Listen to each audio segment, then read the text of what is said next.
Mais d'abord, ce sont les 4 vérités. Ce matin, Caroline Roux reçoit Marine Le Pen. Oui, Marine Le Pen qui a accéléré un petit peu le tempo de sa campagne pour ne pas laisser le champ libre à la dynamique Fillon, la candidate du Front National, toujours à la recherche de fonds pour financer sa campagne.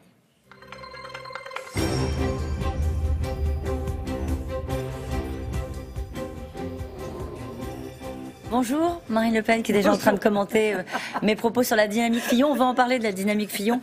Jean-Luc Mélenchon appelle les banques à avoir, je cite, pitié du Front National. Il considère que les banques n'ont pas à faire d'ostracisme vis-à-vis du Front National et donc à vous prêter les fonds nécessaires. C'est un allié plutôt inattendu.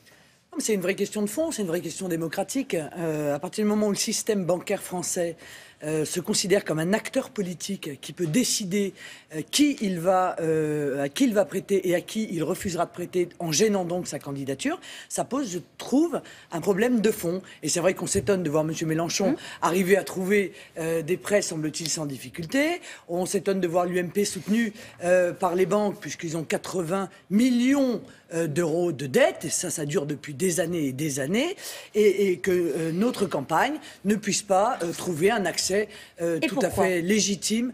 Pourquoi? Quel est l'argument que vous donnent les banques? Est-ce que vous avez eu, par exemple, Monsieur Bonafé au téléphone, Monsieur Perrol de BPCE, Monsieur Oudéa de la Société Générale? Mais bien sûr, j'ai même demandé un rendez-vous à Monsieur Oudéa par 2 fois. Et il m'a répondu qu'il n'entendait pas me recevoir. Je n'ai eu que des réponses négatives. Il a le droit de refuser de vous voir. Oui, mais bien sûr, il a le droit. Mais nous sommes dans une démocratie dans laquelle, encore une fois, les banques ne peuvent pas jouer un rôle politique en décidant qui a le droit de se présenter et qui n'a pas le droit de se présenter. Voilà. Parce que les banques, elles sont bien contentes quand même de trouver les aides lorsqu'elles sont en difficulté et se tourner vers l'État. L'État, c'est l'émanation des Français, de tous les Français, je le rappelle, y compris du tiers des électeurs que je représente. Peut-être qu'ils ne sont pas enthousiasmés par la sortie de l'euro, par votre programme économique? Ah, très bien, très intéressant ce que vous dites, Madame Roux. Donc vous considérez qu'il est normal que les banques empêchent une candidature au motif que les propositions qui sont faites par tel ou tel candidat va au bénéfice du peuple, mais au détriment des banques? Très intéressant. Non, mais très intéressant de noter cela. Eh bien, ça veut donc dire que vous confirmez ce que je pense, à savoir que le système se coalise pour tenter d'empêcher la campagne de se dérouler dans des conditions correctes, parce que la seule candidature qui gêne le système, c'est donc la mienne. Est-ce que ça vous interroge? L'ensemble des autres candidats, y compris ceux qui risquent de faire moins de 5% et de ne pas être remboursés, eh bien, ont trouvé des prêts bancaires.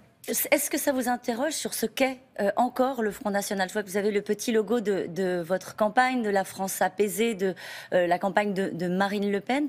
Est-ce que ça vous interroge sur ce qu'il vous reste à faire comme chemin, non pas pour être accepté par le système, parce que peut-être que c'est pas ce que vous voulez, mais pour pouvoir faire un prêt comme les autres, pouvoir être un parti comme les autres? Mais ça me confirme, mais j'ai pas envie d'être comme les autres. C'est-à-dire, encore une fois,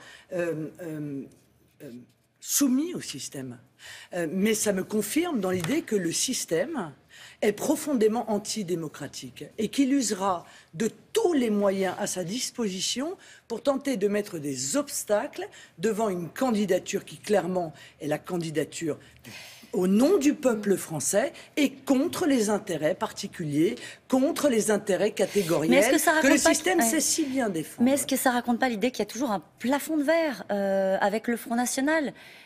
Alors, il n'y a plus la question des signatures, ça c'est derrière vous. Mais il y a toujours le problème du financement d'une campagne qui vous oblige à aller taper parfois la porte de banques étrangères. Madame, on ne va pas passer 3 quarts d'heure là-dessus. J'ai aucune inquiétude. C'est important. Moi, je vais dire aux Français une chose. Oui. Je serai là. Je suis candidate. Ils pourront voter et vous pour aurez moi. Les fonds. Ils pourront défendre leurs intérêts. Et qu'ils ne s'inquiètent pas de cela. Moi, en tout cas, je n'ai pas d'inquiétude. Mais encore une fois, cet événement est assez révélateur que de Mélenchon à Nicolas Dupont-Aignan, tout le monde arrive à trouver des prêts bancaires. Mais que Marine Le Pen, elle, semble gêner considérablement le système.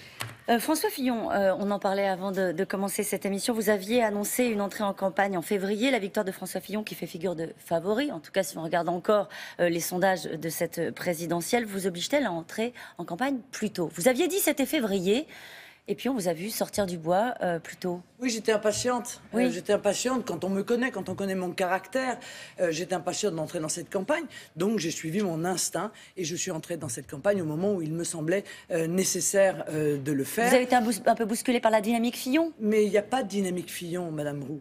Vous pourrez le répéter 30 fois que ça ne créera pas une dynamique. Au contraire, il y a même un tassement de la campagne de M. Fillon, qui d'ailleurs a disparu des écrans totalement, qui ne fait pas campagne et qui est embourbé en même temps dans un programme qui est un programme extrêmement brutal à l'égard des Français et embourbé dans des équipes qui manifestement n'arrivent pas à travailler ensemble pour une raison simple, c'est que personne ne pense la même chose au sein de ces équipes. Est-ce que vous avez été choqué de l'entendre dire à propos de sa réforme de l'assurance maladie pour justifier ses choix qu'il était gaulliste et catholique?